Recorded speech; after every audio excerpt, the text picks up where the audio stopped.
आज पूरे भारत के साथ साथ पूरे विश्व के अंदर जो भी अंबेडकरवादी हैं वो अंबेडकर को याद करते हैं। वो इसलिए क्योंकि आज अंबेडकर जयंती है।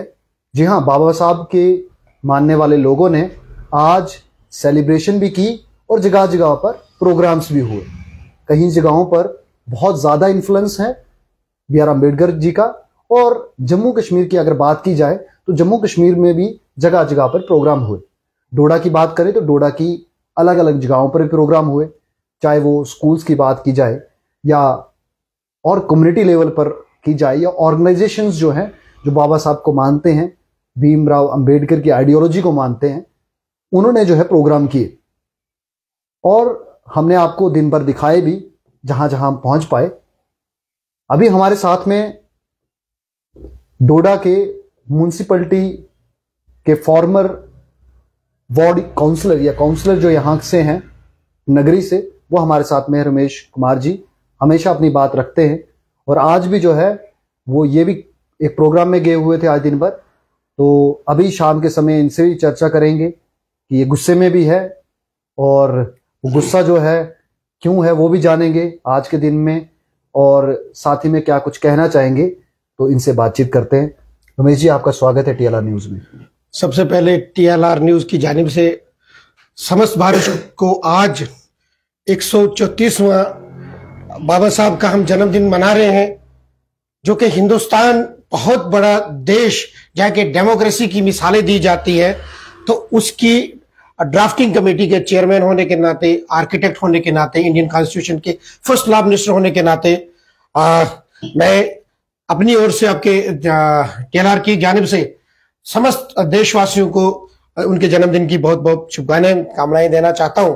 और आज जैसा कि आज आपने पूछा कि आज 14 अप्रैल 2025 है और सभी उनके मानने वालों ने, क्योंकि जैसा कि अपनी वाणी में भी आपने कहा कि जब वो बहुत सारी डिग्रियों के मालिक के थे और कहीं ना कहीं इतने इंटेलेक्चुअल लोग थे कि लोग उनको अपना मतलब एक किस्म का गुरु वो लोगों को एज प्रचार करते हुए भी दिखते हैं। कहीं ना कहीं अल्टीमेटली कहीं ना कहीं उनको धर्म परिवर्तन भी करना पड़ा।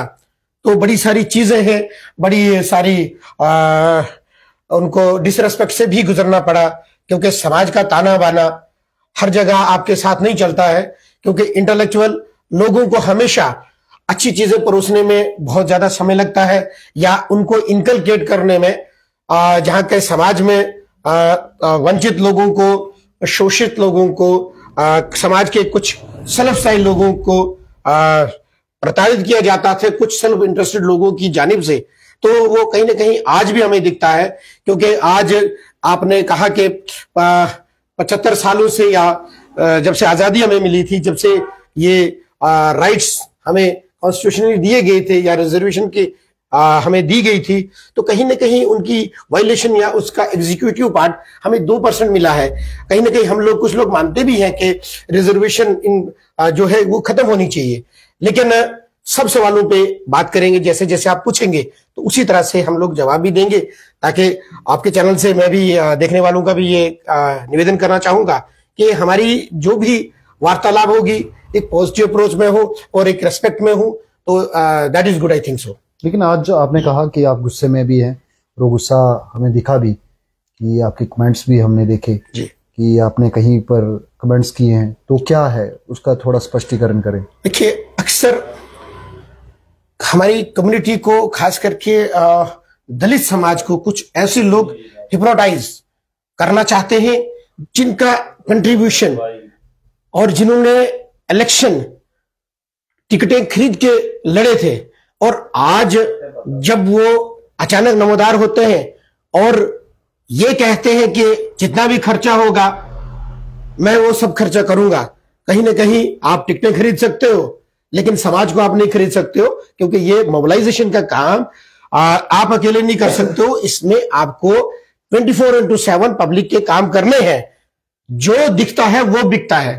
अगर आपको रमेश 24 घंटे सड़कों पे दिखता है, तो आज की डेट में कोई डॉक्टर बी आर अम्बेडकर की जयंती पे सेंटर कुर्सी में आके वहां पे भाषण करता है, बीइंग ए प्रोफेसर, ठेकेदार whatsoever he is, I don't care for that. He is not paying for me.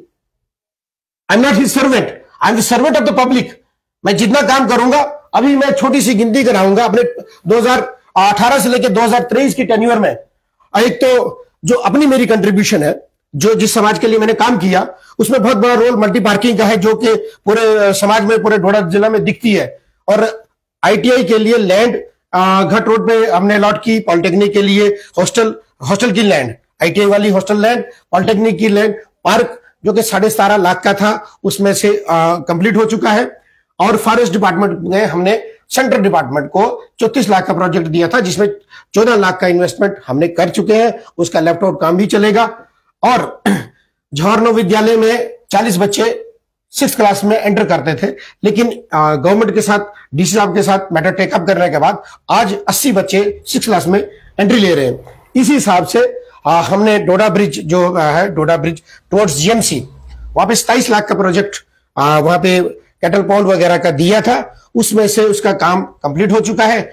और आने वाले समय में भी हमारा एक ऐसा प्रोजेक्ट है, देसा कबरा रोड का DPR through governor cell. I have prepared that very DPR in 2022-23 for the financial year. तो कहीं ना कहीं हम अग्रसर हैं। और इसी तरह से कुछ ऐसे यूनिक, अभी जैसे मैं बात कर रहा था मल्टी प्रोजेक्ट्स की, तो कहीं ना कहीं डोडा एक कंजेस्टेड एरिया है, तो एक फ्लाईओवर का हम लोग outer side of that city plan कर रहे हैं। ये मेरी एक ड्रीम प्रोजेक्ट है, next dream project. I am on the job. और कहीं ना कहीं आप सबकी भी मंशा है, जैसे मैं हर अक्सर चैनल में बात करता हूं कि देसा कबरा रोड आप सबकी मंशा है और वो बनना चाहिए। क्योंकि अगर आप कश्मीर से कन्याकुमारी तक ट्रेन चलाते हैं, आप किश्तवाड़ से लेके, सिंधन से लेके कश्मीर में जाते हैं, तो कहीं ना कहीं अगर आप ये बोलते हैं कि देसा कबरा रोड में मिलिटेंसी का है, तो आप लोगों को बेवकूफ बना रहे हैं। क्योंकि देसा ऐसा 1925 में वहां पे ट्रेन का वहां पे संगे बुनियाद रखा था और वहां पे पहली गाड़ी चलाई गई थी, जिसकी आज भी वहां पे आपको छवि दिखती है, वो गाड़ी के कुछ पुर्जे दिखते हैं। तो कहीं ना कहीं समाज का, खास करके डोडा, बिला मजहब, बिला तहजीब हम लोग काम कर रहे हैं। क्योंकि डोडा आप सबका शहर है, सबसे पहले मेरा शहर है, हिंदू मुस्लिम सिख ईसाई का एक गुलदस्ता है जहां पे मिसालें दी जाती थी। और डोडा की जो रामलीला है, मैं बड़े खुशी के साथ, बड़े खुशउस्लूबी के साथ कहना चाहूंगा कि यहां के मुस्लिम डोडा के रामलीला में ऐसे ऐसे पाठ किया करते थे जो आपने कभी नहीं सुना। रावण का पाठ मुस्लिम कम्युनिटी हमारी किया करती थी। एक गुलदस्ता है और एक पहचान है पूरे विश्व में। डोडा खास करके इसी चीज से विख्यात है।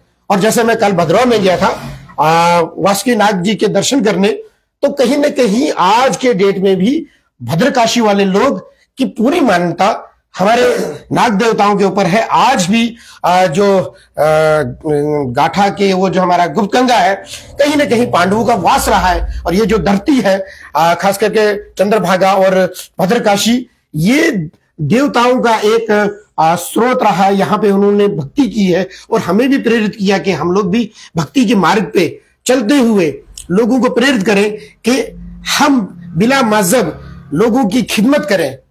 हम हिप्नोटाइज नहीं करें लोगों को, अपने सेल्फ इंटरेस्ट के लिए एक दिन के CM और PM ना बने। तो कहीं ना कहीं मेरी एक ख्वाहिश है कि डोडा पूरे वर्ल्ड के लिए एक एज ए रोल मॉडल का काम करें। क्योंकि डोडा सिटी जो है वो 1.5 किलोमीटर 2 किलोमीटर में खत्म हो जाती है। जो सिटी है उसकी इस तरह से टोपोग्राफी है, इस तरह से डेवलपमेंट करनी है हमने, जो कि अवेलेबल एरिया, एडजॉइनिंग एरिया में खास करके उसको डेवलप करने की जरूरत है। यहाँ पे पार्क बनाइए, ओपन एयर जिम बनाइए, कुछ ऐसे साधन क्रिएट करें जिससे नौजवान जो हमारे अनएम्प्लॉयड है उनको एंगेज कर पाए। स्पोर्ट्स एक्टिविटी रिवर चिनाब के अंदर आप शुरू करिए। That is my second dream project. और ये मैं यहाँ की जो भी स्पोर्ट्स मिनिस्ट्री है, जैसे टूरिज्म डिपार्टमेंट है, यहाँ पे मैं उनसे निवेदन करना चाहूंगा कि बहुत सारा हमारा पढ़ा लिखा यूथ जो कि ड्रग्स में इन्वॉल्व हो रहा है और डिप्रेशन की ओर जा रहा है, खास करके वो बच्चे जो इन 10 सालों में नौकरियां न मिलने की वजह से डिप्रेशन की ओर जा रहे हैं। पढ़े लिखे बच्चे और क्या ड्रग्स तो इस्तेमाल करेंगे, फिर कहीं ना कहीं बुरी सोबत में जाएंगे। अगर आप उनको प्राइवेटाइजेशन में ही डाल देते, यहाँ पे बाहर से लोग आपने उठाए, संतरी से मंत्री, चपरासी से लेके आपने बाहर के उठाइए, तो 2019 में जो आपने यहाँ पे 370 को हटाया, लेकिन कहीं ना कहीं उन्हीं ठेकेदारों को, वो जिनके क्रशर चल रहे हैं, जिन्होंने रोड के लेवेंडर लगाया, अपने खेतों में लगाया, अपने पर्सनल बेनिफिट के लिए समाज का बेड़ा गर्क कर दिया।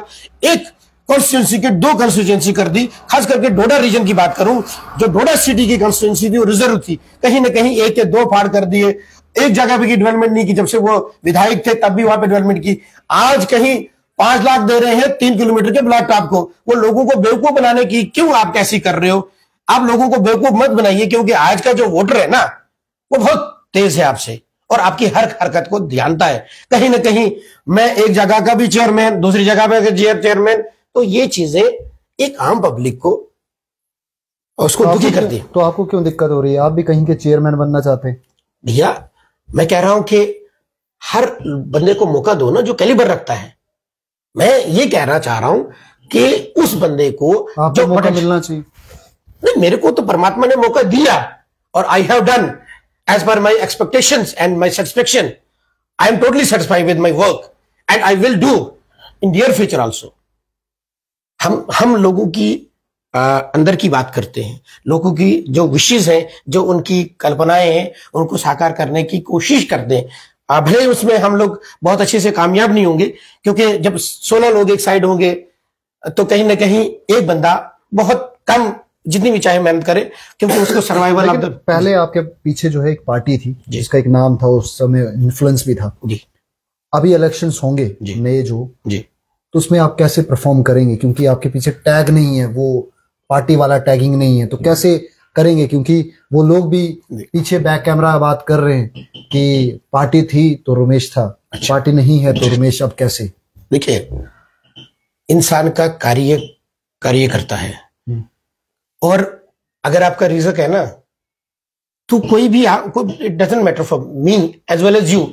आपके पीछे भी कोई टैग नहीं लगा था, लेकिन आपकी डेडिकेशन, आपकी ऑनेस्टी, जब आप लोग आपको देखते हैं ना, जब आप बेबाकी से अपनी न्यूज करते हैं ना, जो उन लोगों के दिलों में कुरेद होता है ना, जो कहीं ना कहीं वंचित रहते हैं, जिनको कोई नहीं पूछता है, जब आप उनकी बात करते हो, एडमिनिस्ट्रेशन का काम करती है, तो pore of the poorest people, जो जहां पे एडमिनिस्ट्रेशन नहीं पहुंची, जब आप पहुंचते हैं, उनके काम होते हैं ना, तो वो लोग आपको नेक्स्ट टू गॉड समझते हैं। तो कहीं ना कहीं आपकी ऑनेस्टी आपका काम करती है, और आपके जो बुजुर्गों की छवि है ना, मुझे पूरे डोडा शहर की दुआएं मिली हैं। खास करके जो मेरा काउंसिल है, मेरा वार्ड है, वो 80 से 90% मुस्लिम डोमिनेटेड एरिया, और I have served with full dedication and it is my promise.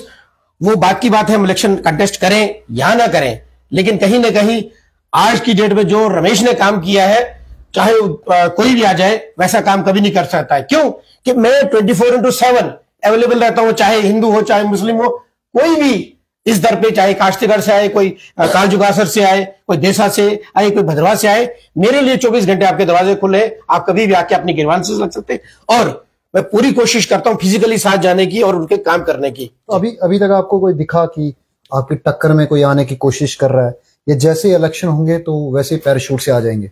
नहीं, आपने बड़ा अच्छा प्रश्न पूछा। आपने देखा नहीं कि जब ये एमएलए के इलेक्शन हुए, तब पैराशूट से तो लोग आए, लोगों ने टिकटें खरीदी। तो कहीं ना कहीं पैसा आज की डेट में किसको लेकर कह रहे हैं कि टिकटें खरीदी? थोड़ा नाम अगर बताएंगे। भैया आप मुझे बताइए, जिनकी आपको उम्मीद नहीं थी जीतने की, उन्होंने इंटरनल पैसा भी खर्चा, सारी चीजें खरीद ली। एक एग्जांपल देना चाहूंगा, जो अक्सर हम लोग बात करते हैं, यहाँ पे क्रशर्स की बात है। यहाँ पे सिर्फ 1 से 2% लोगों के क्रशर की डॉक्यूमेंट्री प्रूफ है, मतलब कंप्लीट है, तो बाकी 99% क्रशर काम कर रहे हैं। तो कहीं ना कहीं जो भी हमारे एमएलए इस समय सेंटर में बैठे हैं, तो कहीं ना कहीं अगर वो चीजें चल रही हैं, तो वो क्या संज्ञान लेते हैं? यहाँ पे गौकाशी हो रही है, हमारे 5 एमएलए चिनाब रीजन के क्या कर रहे हैं? अगर वो गियर अप करना चाहेंगे, डीजी को 1 सेकंड में काम करवा सकते हैं। हम लोगों को बेवकूफ बनाते हैं वो लोग।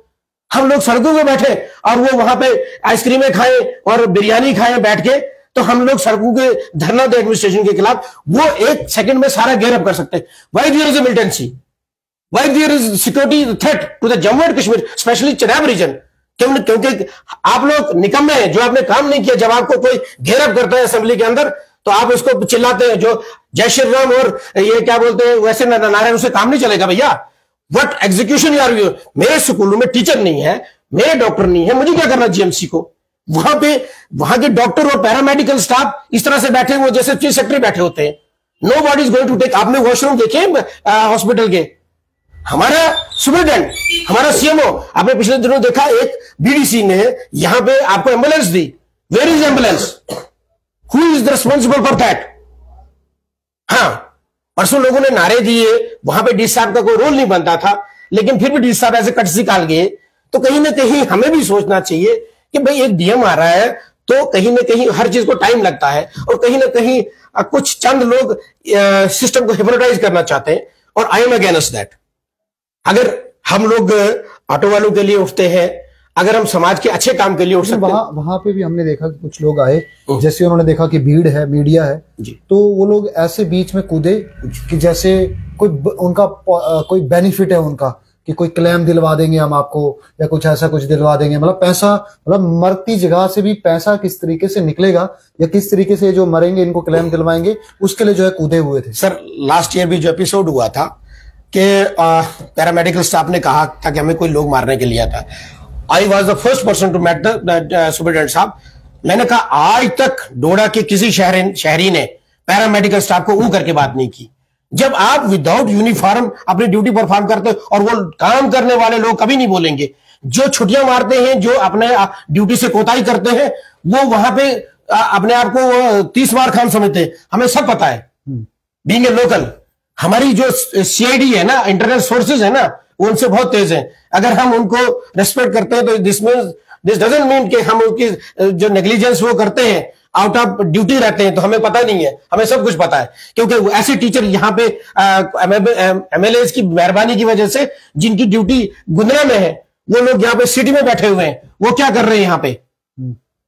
आप लोगों की आवाज जब बनते हैं तो उनपे जब आप संज्ञान लेते, जब उनको क्वेश्चन पूछते हैं, तो उस पर संज्ञान क्यों नहीं आता? कहीं ना कहीं ठेकेदारों का किसी, जैसे अभी बात कर रहे थे महाराज साहब, अगर हमने कॉग्निजेंस लेना है, डीएम साहब ने लेना है, तो कहीं एमएलए साहब या सुनील शर्मा जी फोन कर लेते हैं, तो उस पर कार्रवाई हो जाती है। तो कहीं ना कहीं एक रिस्पॉन्सिबिलिटी बनती है एक अथॉरिटी की, उसको भी देखना है कि भाई मुझे उस पर एलिगेशन जो लगे हैं। महाराज मलिक इतने पसंद क्यों है आप? मुझे महाराज जी पसंद नहीं है, लेकिन जो वो जेन्युइन चीजें उठाते हैं, मेरा भी एक ही है कि भाई मेरा यूथ, पढ़ा लिखा यूथ, उसको एंगेज करना चाहिए। आपने चपरासी भी बाहर से लाया, इवन के गवर्नर साहब को भी इन्हें अकाउंटेबल बनाया कि भाई आपने 16 करोड़ के आपके गेस्ट आए, वो कहां से आए, वो पैसा कहां इस्तेमाल किया। यहाँ की जो यहाँ पे अपना जो वैष्णो देवी है, यहाँ पर बनाया गया, that is secondary issue. But कहीं ना कहीं हमारा वैष्णो देवी, माता वैष्णो देवी श्राइन जो बोर्ड है, वो कहीं ना कहीं पूरे जम्मू कश्मीर को पालता है। तो भाई अगर बाकी चीजों को भी तो आप इंक्लूड करो। आप तो फायदा ढूंढते हो जहां पे आपको फायदा है। आपने मंदिरों के शहर को शराबों का शहर बना दिया, जहां पे 100 शराबों की दुकानें थी, वहां पे आपने 300 की कर दी। और आउटपुट इज, वो कहीं ना कहीं वो बंदा सही बोलता है भाई, अगर 400 करोड़ आपकी, सॉरी 4000 करोड़ अगर आपकी पहले 2019 में शराबें बिकी थी, अभी तो 6-9 करोड़ बिकनी चाहिए थी, तो वो पैसा कहां जा रहा है? कहीं ना कहीं ये बहुत बड़ा नेक्सस। जैसे माइनिंग की बात की मैंने, और ये अनएम्प्लॉयमेंट की बात की। मैंने आपको पहले बोला कि मेरे स्कूलों में टीचर्स नहीं है, लेक्चरर्स नहीं है। आपको किसी को भी डिफीट करना है, किसी भी कंट्री के साथ कोप अप करना है, एजुकेशन इज द बैकबोन। हमारे जितने भी आईपीएस आईएएस, अगर उनको अच्छी क्वालिफिकेशन नहीं मिली होती, अगर वो रिमोट एरिया में होते, तो क्या ये कोप अप कर पाते? क्या हमारी लाइफ लाइन हो सकते थे? कभी नहीं हो सकते थे सर। मैं ये कहना चाह रहा हूं कि अगर आपको सिस्टम को दुरुस्त करना है, तो कहीं ना कहीं आपको ग्रास रूट लेवल पे टीचर देने पड़ेंगे। कहीं ना कहीं 60 टीचर पढ़े, कहीं पे 24 पढ़े हैं, और कहीं पे कुछ भी नहीं है। तो ये कहीं ना कहीं हमारे जो एडमिनिस्ट्रेशन में लोग बैठे हैं, ऊपर कमिश्नर सेक्रेटरी है, आज जिनको डेली आप रिपोर्ट करते हो, वो क्या रिपोर्टिंग करते हो आप? क्या आप अपनी ड्यूटी से जस्टिस करते हो? मेरा ब्यूरोक्रेसी में कमिश्नर सेक्रेटरी क्या कर रहा है, मेरा चीफ सेक्रेटरी क्या कर रहा है, किस चीज की आप मीटिंगें ले रहे हो? कहीं ना कहीं आप बेवकूफ बनाते हो लोगों को। हमने ये किया जी, वो किया। यहां पे चिनाब रीजन हमारा जो मैन्युफैक्चरर है, पूरे विश्व, पूरे हिंदुस्तान को बिजली बेचता है। तो कहीं ना कहीं हमें भी सब्सिडाइज रेट्स पे देने की बात होनी चाहिए ना। आप लोग भी बात करिए ना, अच्छी बातों के लिए आप अग्रसर रहेंगे, हम भी अग्रसर हैं। तो ये विडंबना, हम कहते हैं नहीं जी उन्होंने ये नहीं किया, वो नहीं किया। भैया आप अपना आउटपुट बताइए ना। बच्चा आपका परेशान हो रहा है, शराबें पी रहा है, आप उनको शराब परोस रहे हो, नौकरियां नहीं दे रहे हो, बाहर से उठा के आपने चाहे यूनिवर्सिटी की बात हो, चाहे गवर्नर की बात हो, उसे चपरासी भी वहां से ठीक बोलते हैं हम लोग कुछ, तो आपको बुरी लगती है तो क्यों लगती है? इसका मतलब आप we are doing nonsense things, being excess मतलब अमाउंट चार्ज किया डोडा की जनता से, उस पर एडमिनिस्ट्रेशन ने यह क्या संज्ञान लिया? लेना चाहिए था ना। क्या कोर्ट में है मामला, तो अब सर कोर्ट डिसाइड करेगा, ये तो उसमें क्या कर सकता है। राइट, आपने ठीक बोला, लेकिन कहीं ना कहीं एक तो पब्लिकली आ गया कि भाई 7-8 लाख रुपए उसने एक्स्ट्रा लिया, तो कहीं ना कहीं गवर्नमेंट का जो आस्किंग मनी है वो ज्यादा है, अगर वो थोड़ा सा कंपनसेट करे तो naturally there will be flow. अभी भी बहुत सारे लोगों ने अप्लाई किया हुआ है, तो कहीं ना कहीं 60 लाख तक की बोली चली गई है एज पर मेरे सोर्सेज रिसोर्सेज आर कंसर्न, कि आप उसको अकाउंटेबल बनाए। अगर पब्लिक सर्विस गारंटी